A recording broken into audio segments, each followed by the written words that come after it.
Baik, selanjutnya kita memasuki sesi firman Tuhan. Mohon untuk para lektor mempersiapkan diri. Hari ini kita lektornya ada dua orang. Yang pertama Bu Dunanti Tobing dan Pak Apul Siaan. Bu Dunanti Tobing membacakan Mazmur 134 ayat 1 sampai dengan 3. Kembali saya ulang, Mazmur 134 ayat 1 sampai dengan 3. Lalu lektor berikutnya adalah Pak Apul Siaan membacakan Kisah Rasul 16 ayat 1 sampai dengan 40.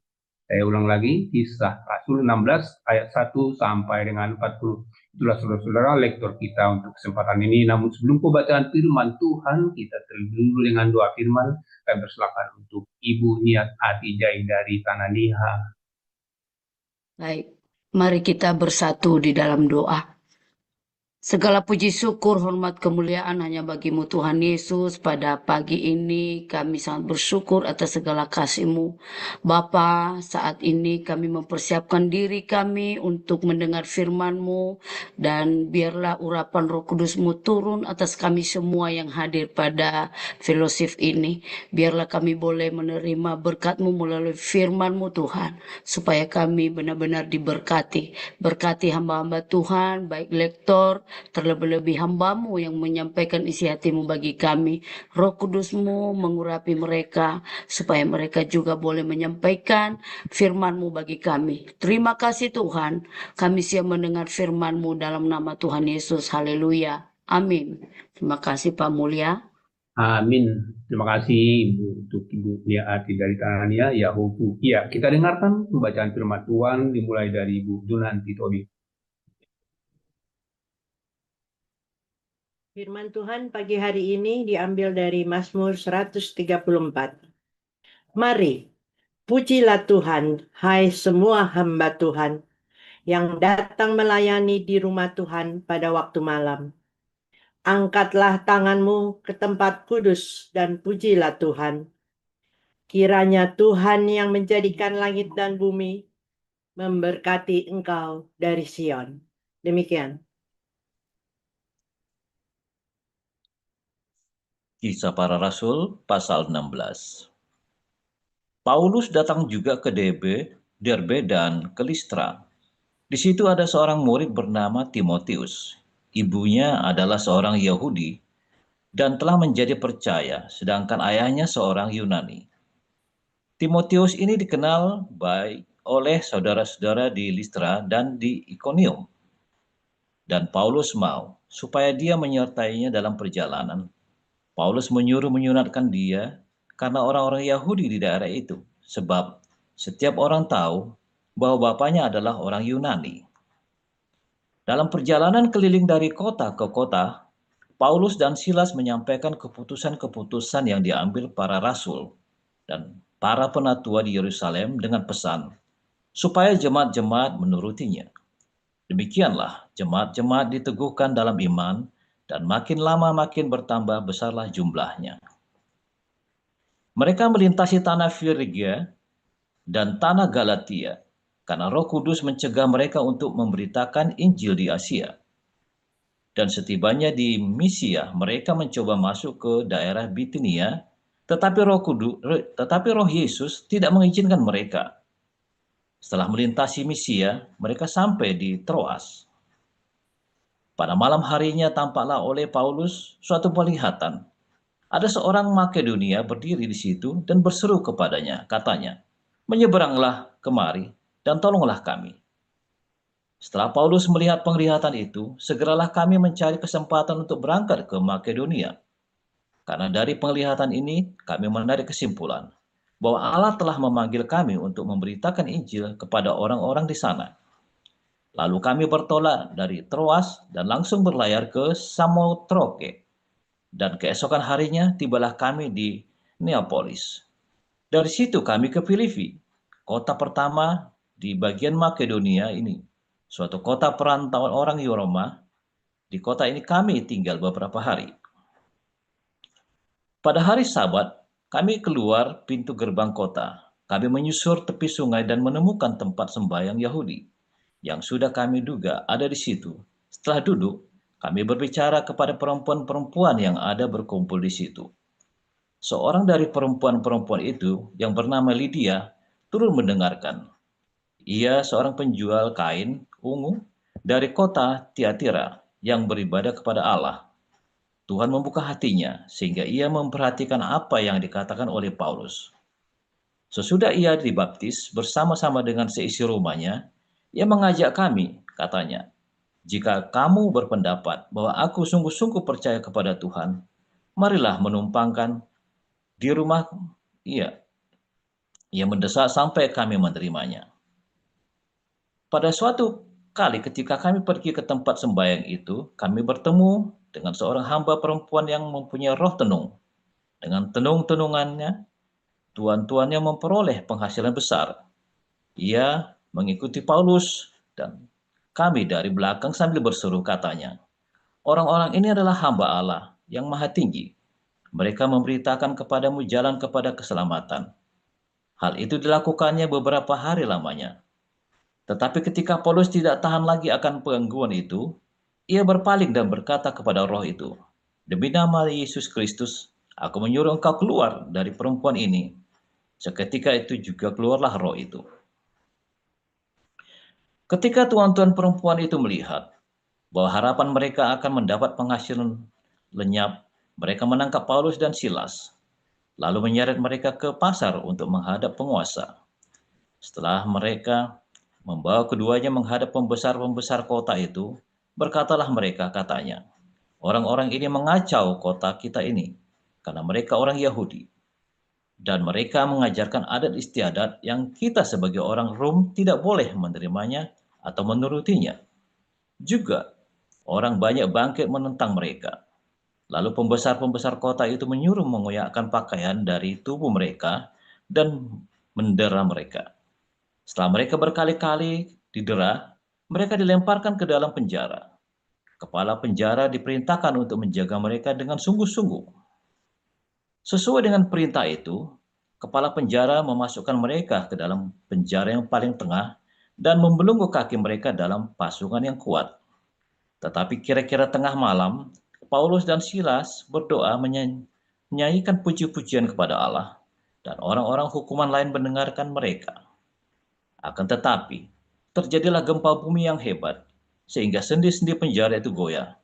Dan seketika itu juga terbukalah semua pintu dan terlepaslah belenggu mereka semua. Ketika kepala penjara itu terjaga dari tidurnya dan melihat pintu-pintu penjara terbuka, ia menghunus pedangnya hendak membunuh diri, karena ia menyangka bahwa orang-orang hukuman ini telah melarikan diri.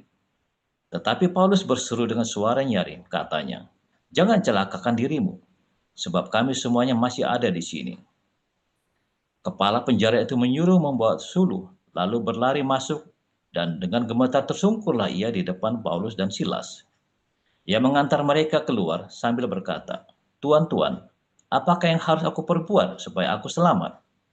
Jawab mereka, "Percayalah kepada Tuhan Yesus Kristus, dan engkau akan selamat, engkau dan seisi rumahmu." Lalu mereka memberitakan firman Tuhan kepadanya dan kepada semua orang yang ada di rumahnya. Pada jam itu juga, kepala penjara itu membawa mereka dan membasuh bilur mereka. Seketika itu juga ia dan keluarganya memberi diri dibaptis. Lalu ia membawa mereka ke rumahnya dan menghidangkan makanan kepada mereka. Dan ia sangat bergembira bahwa ia dan seisi rumahnya telah menjadi percaya kepada Allah. Setelah hari siang, pembesar-pembesar kota menyuruh pejabat-pejabat kota pergi kepada kepala penjara dengan pesan, "Lepaskanlah kedua orang itu." Kepala penjara meneruskan pesan itu kepada Paulus, katanya, "Pembesar-pembesar kota telah menyuruh melepaskan kamu. Jadi, keluarlah kamu sekarang dan pergilah dengan selamat." Tetapi Paulus berkata kepada orang-orang itu, "Tanpa diadili mereka telah mendera kami, warga negara Roma, di muka umum, lalu melemparkan kami ke dalam penjara. Sekarang mereka mau mengeluarkan kami dengan diam-diam. Tidak mungkin demikian. Biarlah mereka datang sendiri dan membawa kami keluar."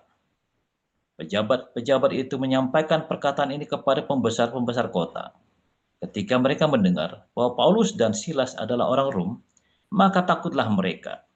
Mereka datang minta maaf, lalu membawa kedua rasul itu keluar dan memohon supaya mereka meninggalkan kota itu.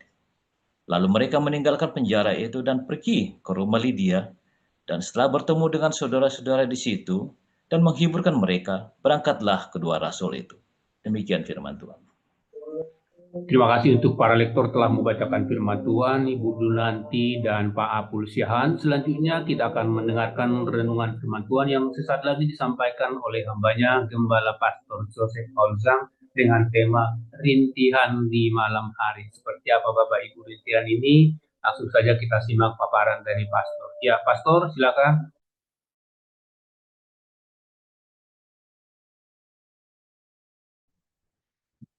Haleluya, luar biasa. Firman Tuhan selalu baru setiap hari. Jika kita menanti-nantikan firman Tuhan dengan penuh cinta, dengan penuh belas kasihan, dengan penuh pengharapan yang teguh, saudara ya, jangan takut untuk terus berbuat baik kepada siapapun, tapi harus dalam kerendahan hati, saudara. Jangan mengharapkan bahwa orang yang Anda tolong itu akan menolong Anda atau akan balas budi. Ya, sudah biasa, nolong dipentung itu hati-hati. Ya, saudara ya, supaya tidak sakit, kamu tidak boleh mengharapkan dan tidak boleh naif, saudara ya. Supaya kamu, ya, ketika kamu mau berbuat kebaikan, ya jangan sampai, ya, kamu mengharapkan imbalan. Nah, setiap hari kita terus berharap kepada Tuhan dalam segala pergumulan hidupmu. Tiap malam, saudara ya, Tuhan tolong, saudara, dalam rintihanmu itu ya. Ya kamu, Tuhan tolong, Tuhan. Nah, kalau Anda begitu terus, capek, saudara. Capek, ya. Makanya tiap malam itu jangan cuma merintih, saudara, ketika dalam pergumulan hidupmu yang berat. Menyanyilah, ya. Setiap hari pagi-pagi bangun, kamu setel YouTube atau setel lagu Embun Pagi, kasihnya setiap hari. Ya, saudara ya, Anda setel lagu-lagu ya, yang memuji Tuhan pagi-pagi. Jangan cuma dengerin, ikut menyanyi. Sebab kalau kamu cuma dengerin, ya itu kurang powernya. Ikutlah menyanyi. Biar fals nggak apa-apa. Biar suaramu paru nggak apa-apa. Ya, saudara ya. Yang penting jangan pakai toa. Nanti tetanggamu marah. Ya kan, saudara ya. Kalau mau pakai toa, ya jangan lupa kalau kamu pakai toa, kamu harus selalu siapin kupat gelabet, saudara. Ini dikira sahur, saudara ya. Kamu lagi nyanyi, haleluya puji Tuhan, dikira lagi disuruh sahur. Tetanggamu pada ngrebek jam 4 pagi. Ya, saudara. Weh, udah lebaran. Ya, bilang begitu ya, saudara. Orang sudah lebaran masih sahur-sahur. Nah, gitu ya. Padahal kamu lagi berdoa, Tuhan, tolong supaya aku bisa sahur hutangku, Tuhan. Tuhan, tolong supaya aku bisa sahur hutangku. Tapi tetanggamu kan ngertinya kamu lagi sahur, saudara. Padahal kan sudah lebaran kan, puasanya sudah selesai. Nah, itu, saudara. Kamu teriak, saudara ya. Tapi jangan keras-keras, jangan pakai toa. Enggak apa-apa. Ya, kamu nyanyi. Pakai setel YouTube. Nyanyi, saudara. Kamu setel lagu-lagu pujian. Ya beneran ikut nyanyi, ya. Ikut nyanyi. Suaramu parau, suaramu sumbang, ya enggak apa-apa. Supaya kamu jangan pasrah di dalam rintihanmu. Tuhan, tolong aku, Tuhan. Tolong aku, Tuhan. Enggak apa-apa, malam kamu merintih, tapi pagi kamu harus ambil alih, saudara. Pagi kamu harus setel YouTube ya. Taruh ya, setel YouTube. Jadi lagu-lagu yang penuh dengan kemenangan, penuh dengan sukacita. Ya, setel. Nah, saudara, setelah kamu setel, kamu sepanjang hari, ya, dengarkan banyak firman Tuhan. Dengarkan banyak-banyak firman Tuhan. Ingat-ingat yang didengar Jangan apa namanya, jangan firman Tuhan yang kayak punya Gilbert, punyanya siapa itu Mongol. Aduh, itu enggak banget. Kamu dengarkan punya Pak Stephen Tong, punya saya, ya, buat membangun hidupmu, kesaksian-kesaksian. Ya, saudara ya, bukan dengarkan perdebatannya para apologet itu yang nggak lulus sekolah. Kamu nanti jadi kentir, saudara Yesusnya punya Tuhan. Ya, kamu jadi ngawur tak karu-karuan. Dengarkan firman Tuhannya Pak Stephen Tong, dengarkan firman Tuhannya Pak Paul, ya kamu dengarkan firman Tuhannya Pak Erastus Sabdono, ya itu kamu catetin orang-orang yang nama saya sebut tadi yang bagus-bagus dan yang tidak bagus itu hati-hati kamu hindari. Ya supaya firman Tuhan itu menguatkan hatimu, jangan dengarkan Benny Hinn, nanti kamu ditipunya, kamu ini cuma diempus-empus, tapi kamu tidak mendapat jalan keluar. Tapi kalau saya dengarkan khotbahnya Pak Stephen Tong dulu ya, saya jadi kan waktu pergumulan hidup saya mendengarkan khotbahnya Pak Stephen Tong banyak tuh saudara. Kamu akan dikuatkan, kamu akan diberikan, kamu jadi realistis. Ya, saya kan dengar khotbahnya Pak Stephen Tong itu apa? Jadi realistis saudara. Ya, mendarat ke bumi imanmu itu. Tapi bagus kamu dengarkan. Ya, dengarkan kepada saya, nanti kamu kaget. Gundulmu peang gitu saudara ya. Ada apa-apa supaya kamu bangun imanmu. Ya saudara ya, kalau malam dengarkan kepada saya, kundumu peang, olala pepe, itu membuat kamu nanti kalau tidur kamu seakan-akan kamu lagi hidup saudara ya, waduh dibawa kepada kemenangan menjadi kemenangan. Nah, ada satu tips lagi saudara ya, satu tips lagi. Lagi tidur, kamu dengarkan Alkitab audio. Nah, itu ya, dengarkan sampai pagi, sampai kamu ngeles, sampai kamu nyel, sampai pagi bangun. Dinyalain. Ya, taruh di sebelahmu, di kupingmu, saudara. Di sebelah bantalmu. Jangan banter-banter, nanti suamimu marah nanti. Ya, dengarkan Alkitab audio tiap malam. Kalau kamu lagi tidak karu-karuan hatimu, ya, aduh sampai rasanya tidak bisa terkendali, kamu dengarkan aja, tidak apa-apa, saudara. Terus tiap malam ya, dilanjutin lagi, dilanjutin lagi. Di dalam alam bawah sadarmu itu masuk, saudara ya. Siapa di sini kalau yang tidur ya suka sambil dengerin Alkitab audio? Coba ya, coba ya, saudara ya. Jangan banter-banter. Kalau banter-banter itu kamu malam tidurnya nggak enak nanti ya. Jangan ngerasain silir-silir. Tapi kamu bisa dengar tapi silir-silir. Itu waktu tidur itu rasanya ya kamu masuk. Dan itu sambil ngobrol, kamu lepas lagi ngelilir gitu, bangun, kamu sambil dengarkan suaranya itu, saudara ya. Itu ide yang baik.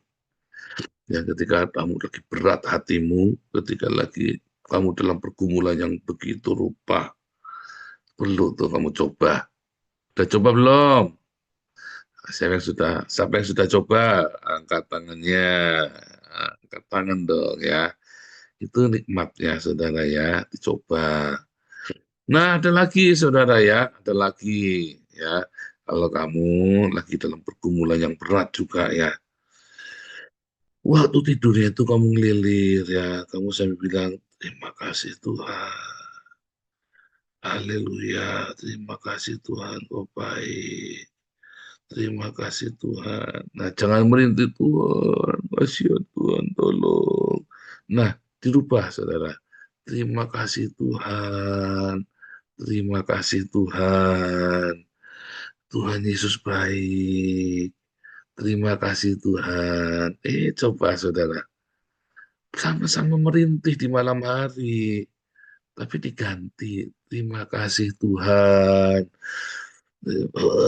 Waduh, saudara, kamu tahu nggak sih kalau lagi di dalam tekanan yang berat sekali itu kamu bilang begitu tuh rasanya limbung, kamu tidur aja rasanya mau jatuh, tidur saja rasanya mau jatuh. Kamu tahu nggak rasanya itu sudah nyampe begitu nggak kamu tuh? Kamu tidur aja ya lagi kamu udah berbaring begitu rasanya mau jatuh ke bawah lagi, saudara. Terima kasih Tuhan. Terima kasih Tuhan, kau baik. Sambil nangis saudara ya, kamu merintih, dalam rintihanmu isinya adalah bilang, terima kasih Tuhan, kau baik. Terima kasih Tuhan, pagi-pagi kamu bangun segar. Pagi-pagi bangun kamu segar. Coba, kamu pernah nyoba belum? Nah, siapa yang sudah nyoba semalaman merintih dengan terima kasih Tuhan. Pagi bangun segar ya nih ya, Bu Naomi ya. Saya sudah nyoba dulu, saya sudah melewatinya. Saya sudah melewatinya dan segar. Ya, saudara ya, segar. Terus setelah itu menjadi kebiasaan. Setelah itu menjadi kebiasaan bagi saya. Bukan merintih, Tuhan tolong. Tuhan tolong. Udah nggak begitu lagi saya kalau lagi dalam tekanan dulu ya. Sampai terima kasih Tuhan. Terima kasih Tuhan. Dan selalu ada jalan keluar, selalu ada hal yang baik setiap hari. Yang aneh-aneh. Makanya, ya saudara, ketika kita lagi difitnah, ketika kita lagi di tekanan berat, ada masalah, kamu bikin salah ya, mungkin kamu nggak sengaja atau kamu sengaja, kamu bikin salah, kejeblos kamu saudara, ketipu atau kamu ngalamin, atau saudara benar-benar mau ujian, Tuhan terima kasih Tuhan, Yesus engkau baik, dalam tekananmu itu kamu teriak berseru kepada Tuhan saudara, dalam tekananmu itu kamu berseru, memanggil namanya, berdoa, dia selalu mendengarkan dirimu, percaya. Kali ini tapi jangan mengeluh. Ya, kali ini berserunya apa? Terima kasih Tuhan. Terima kasih Tuhan. Sambil nangis saudara. Aduh saudara, indah saat-saat yang indah itu ya. Kenapa? Waktu itu Tuhan itu sayang sekali sama kamu. Tadinya saya pikir itu retorika, saudara. Saya tuh ngalami, di saat itulah Tuhan sayang. Tiba-tiba, saudara ya, tiba-tiba setelah saya melakukan itu berhari-hari, berminggu-minggu, rasanya dipeluk sama Tuhan, saudara. Terus tiba-tiba menang.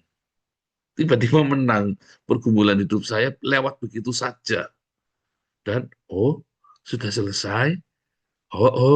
Haleluya. Senang. Waduh, rasanya seperti apa, saudara? Kita tetap hidup. Cuman syaratnya kamu tetap hidup dalam kekudusan.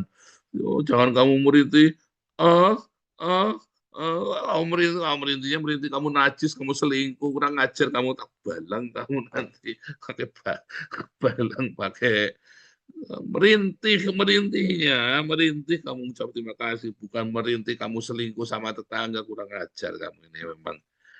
Jangan, jaga kekudusan, saudara. Tidak boleh kamu begitu. Kalau kamu lagi dalam pergumulan, senjatamu adalah, ayo senangkan Tuhan dengan hidup kudus. Jangan kamu cari perkara yang enggak-enggak. Lagi masalah, malah selingkuh sama tetangga, tambah jeblos kamu. Tambah jeblos. Merintih dengan satu pergumulan hidup yang kudus. Sebab ketika kamu juga menjalani hidup yang tidak kudus dan kamu memanggil namanya, sungguh itu memuakkan, saudara. Aduh, itu sungguh-sungguh najisan kamu itu benar-benar menghina namanya. Kamu berbuat tidak kudus dengan sengaja, memanggil namanya, minta tolong. Jangan, saudara. Waktu kamu lagi mau benar-benar minta pertolongan Tuhan, jagalah hidupmu dalam kekudusan. Maaf, saudara ya. Kalau kamu yang kumpul kebo, pisahan dulu. Pisah dulu.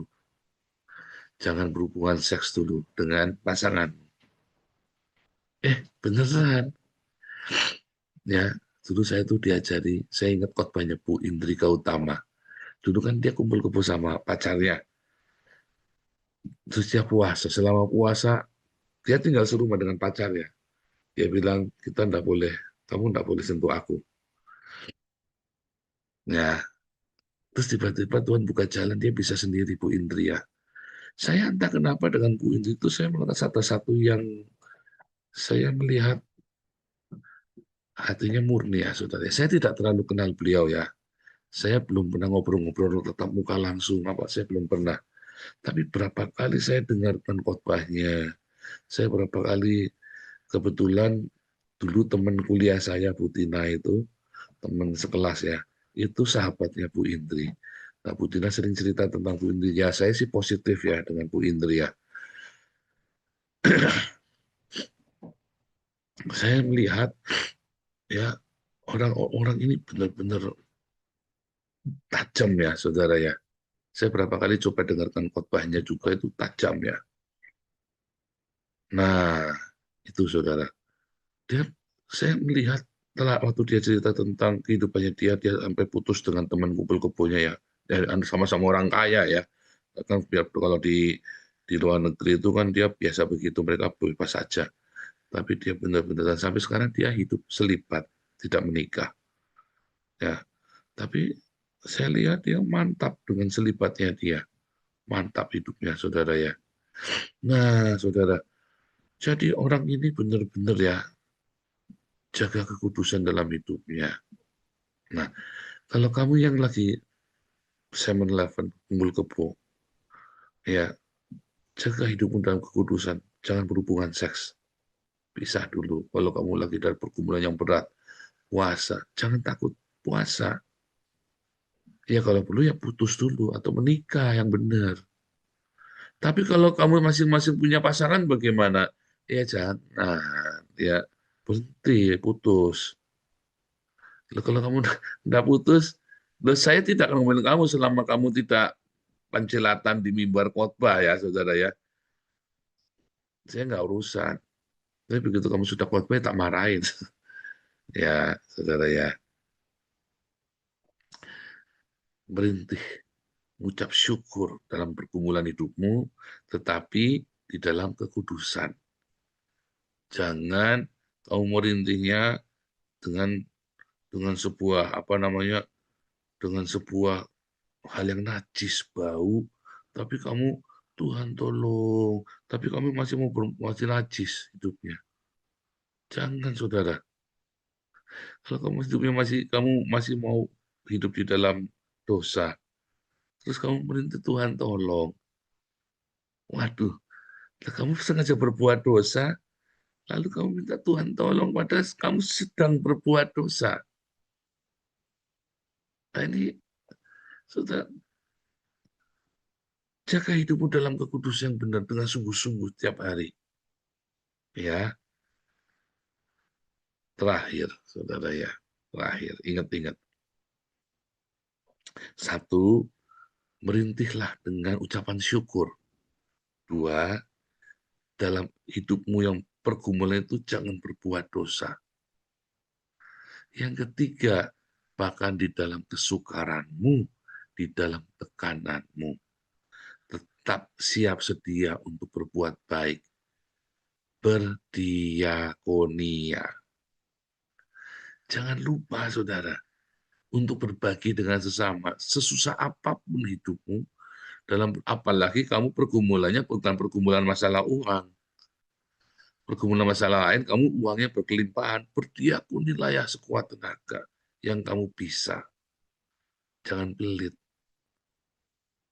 Karena itu bentuk, ya Tuhan, aku percaya kepadamu.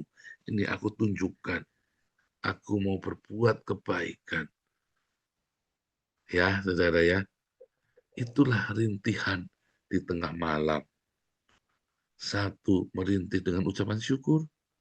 Dua, hidup dalam kekudusan. Tiga, dalam pergumulan hidupmu tetaplah berbuat baik. Amin. Tuhan Yesus memberkati.